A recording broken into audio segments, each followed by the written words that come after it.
Hello Infernoble friends! So the ban list came out and we have to readapt the deck. Just so you know, the best variant of the deck, in my opinion, was utilizing a lot the Baron and the Liquid Evo, and without them we had to do a lot of changes and improvements to have the most competitive list. So what I'm about to show you is an example. It's not necessarily the new best list, it's an example throughout my journey of testing every variant post-ban list. So this is just one variant that I don't guarantee it has to be the best one, but it worked in this replay. We did something really amazing, and I just wanted to share you that. So without further ado, let's not waste more time. Just so you know, I had an upper hand. I freestyle into an Appaloosa of 4 materials. That means we are beating Nibiru or any hand drop that happens from this point. And after the Appaloosa, we are summoning the Angelica with the OSS. That's why Ricardo is in graveyard. So yeah, that's super standard, super common. Also, I did some cool freestyle lines into turning the upper hand into this, which is why I'm gonna save it for coaching. So I'm just gonna show you from this till later. So now once we have this is what we should be doing, resolving Angelica, getting Museum. Now I'm gonna use an Ogier that I had in graveyard, trigger Angelica. Now that Ogier well, I already used his effect, so it's not like, oh, I rather equip it and then use him summon it. So I'm just gonna mill Turpin right now and summon the Roland. Now we utilize the Turpin. Now we could have tried to put the new Museum to get an equip and then revive Turpin with its own effect, but it was not worth it.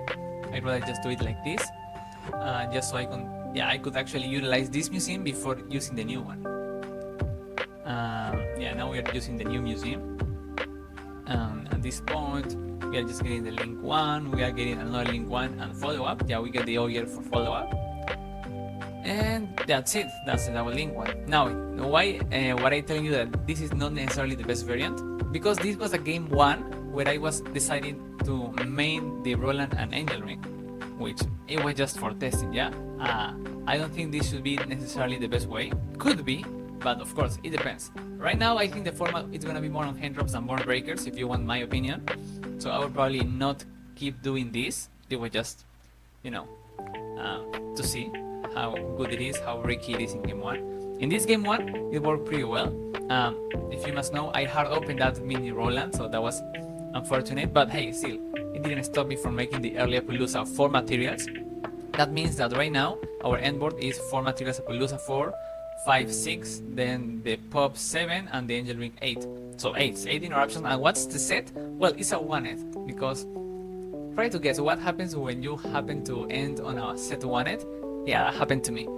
Our follow-up is great. The 1-ed into a Witch, the Ogier, Mogis could be like a hand grab or a follow-up, but despite the follow-up, that's 8 interruptions. So pretty cool. Oh, Angelica and Museum also follow-up pieces. So what are we going up against? Bestial. Weird. Should we negate it? Probably yes, because if not, then this is gonna threaten our interruptions with the other effect. It could be just a body for link line. So I'd rather stop the visual right there. Also, this is completely unknown. I don't know what my opponent is playing. And the Appaloosa is 4 materials, so I might as well use it. And now I'm deciding to use 1-ed. Why? Because it's known, the opponent knows it, and then I don't want it to get in the way of Mogis draw something. Like now, the draw is a little bit better because it's not gonna be this Witch. Yeah, basically that. What else? Okay, this is Magic Spectre. Yeah, with the ban list and they getting kidding, of course you're gonna see Magic Spectre more often than before. So should you stop and book with the Appaloosa here? I think not, because whatever they are gonna search is not necessarily a threat. Now they have a cool extender in case you don't know the deck, and that extender, in case they get it, I could just Appaloosa the extender. Yeah, but guess what? They got the Q in because they probably already have the extender. Yeah, Marashi. So this guy says, I'm an extender, but an activated effect, not like a Renault. So that means we can stop it in the hand, because I don't want him to get a link 2, because that could be like the Beyond or the new Magic Spectre. I'd rather avoid that if I have the interruptions to do it, because the Appaloosa still has 2 materials. Now this guy, the Magic Spectre cannot be pop, so keep that in mind. The second Appaloosa goes into 800, he could trade Battle Phase to kill it. I think that's fine because with the amount of follow-up that we have, I want him to wait Battle Phase and not OTK. So now, this is something really important. Against Pendulums, you have to use the Charles Negates on the scales if you have your Angel Ring. Otherwise, the ring just try to negate this activation and nothing happens. Basically, you just lose your ring negates for nothing. So by using this negate activation, you get away with keeping the ring. Now these guys go to graveyard instead of the Pendulum Zone. And the most important part, this is like basically the same outcome. Like you could only release to like a trap card that you want to negate, because then you are keeping the ring negation instead of the link 1 negation. But they already put a body, so I don't think they have evenly or improv, so this is probably fine. Yeah, now we get the draw as early as possible as well. That's something good. Now, oh yeah, you saw it. One it, and I think that's cool. What else? Super heavy. Again, super heavy. I think we should Appaloosa negate it, because if we don't, that's like a 1-card combo that is gonna threaten interruption. They don't have spell traps yet, so we might as well negate it now. Now, they could Battle Phase kill it. I think that's fine, like I told you before. They decided to keep going. Okay, we have to keep Omni negating, spell negating the activation of the Pendulum Scales. So Ring is live. Now they just go into Typhon. Yeah, kill the app. That's fine. That means we are gonna win with the follow-up. Now they bounce the one that has the Angel Ring. Again, I don't care too much. They just pass. We didn't have to use the pop. Now, we cannot pop this guy because he's preventing the Charles effects, but we could utilize Rodant to trigger Angelica, and then Angelica milling is gonna get us more follow-up. So at this point, I think this game, I think we are winning with the Ogier and Witch and one is for a draw and top deck and Museum for an equip. Yeah, it's too much, literally too much. So there is no way we lose. So then game 2.